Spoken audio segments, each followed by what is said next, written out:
एक बेहतर एक्टर बनने के लिए सबसे इम्पॉर्टेंट चीज ये है कि आपको शुरुआत में अपने एक्टिंग स्किल्स को सुधारना होगा, यानी कि आपको अपनी एक्टिंग को बेहतर बनाना होगा। जब आपकी एक्टिंग बेहतर होगी तो ही अगला स्टेप फॉलो करके आप उसका बेनिफिट उठा सकते हैं। यानी कि जब आपको कोई कैरेक्टर दिया जाता है तो कैरेक्टर को समझना, उसको रियलाइज करना, उसको अपने ऊपर अप्लाई करना अगर आप वो कर सकते हैं, इसका मतलब कि आपकी एक्टिंग स्किल्स बहुत ही अच्छी है, स्ट्रांग है। अगर उस चीज की समझ आपको नहीं है तो आपको पहला काम यही करना है कि आप पहले अपने आप को तैयार कीजिए और शॉर्टकट के चक्कर में बिल्कुल ना पड़े।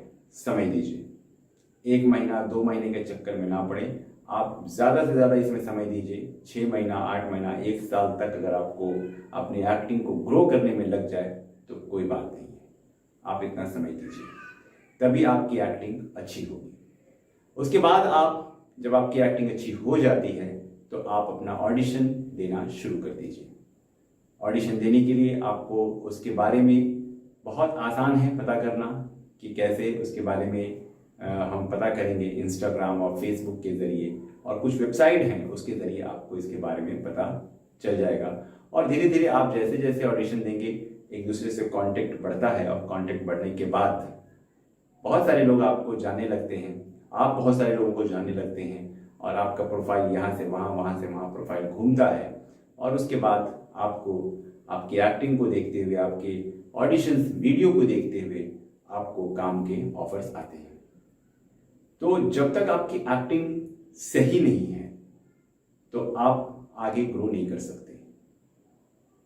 तो आप पहले इसे सुधारिए, सबसे पहला काम यही करना पड़ेगा आपको। उसके बाद एक्टिंग में और भी बहुत सारी चीजें हैं जिसको आपको समझना पड़ेगा। अगर मैं थोड़ा एक्टिंग के बारे में बताऊं कि हमें कैसे पता चलेगा, यानी आप ये कैसे महसूस करेंगे कि हमारी एक्टिंग अच्छी है या नहीं है, मैं एक ही चीज बताऊंगा कि आपको 9 इमोशंस के बारे में जानकारी होनी चाहिए, और भी प्रैक्टिकल तौर पे उसकी जानकारी होनी चाहिए। 9 इमोशंस की अगर आप समझ रखते हैं, जैसे हिंदी में 9 रस भी कहते हैं, अगर इसकी समझ अगर आप रखते हैं तो आपकी एक्टिंग अच्छी है, आपकी परफॉर्मिंग अच्छी है और आप ऑडिशन देने के लिए तैयार हैं और आपको ऑडिशन देना भी चाहिए। अगर इसको सीखने के लिए आपको कहीं भी ज्वाइन करना पड़ता है, कोई एक्टिंग स्कूल, एक्टिंग क्लासेस, तो आप जरूर ज्वाइन कीजिए। और अगर थिएटर मिलता है तो थिएटर भी ज्वाइन कीजिए। लेकिन थिएटर में थोड़ी सी प्रॉब्लम आपको ये हो सकती है कि शुरुआत में वहां पे आपको इतना डिटेल में सारी चीजें नहीं बताई जाएगी, क्योंकि बेसिक नॉलेज होने के बाद अगर आप थिएटर करते हैं तो आपको इसका बेनिफिट ज्यादा होगा। और थिएटर में तो खैर बहुत समय देना पड़ता है, कम से कम आपको 3 साल 5 साल आपको समय देना पड़ेगा अगर आपको वाकई बहुत ही अच्छा परफॉर्मर बनना है। और अगर आप बनना चाहते हैं तो आपको ऐसा ही थिएटर चूज करना पड़ेगा। लेकिन अगर आप इतना समय वहां नहीं देना चाहते हैं तो आप बेसिक तरीके से कोई भी अच्छा एक्टिंग स्कूल या क्लासेस आप देखकर, जहां पे एक कंप्लीट अच्छी ट्रेनिंग होती है, वहां पे आप ज्वाइन कर सकते हैं। तो पता ये चला कि अगर आपको बेहतर एक्टर बनना है तो आपकी एक्टिंग बहुत ही अच्छी होनी चाहिए।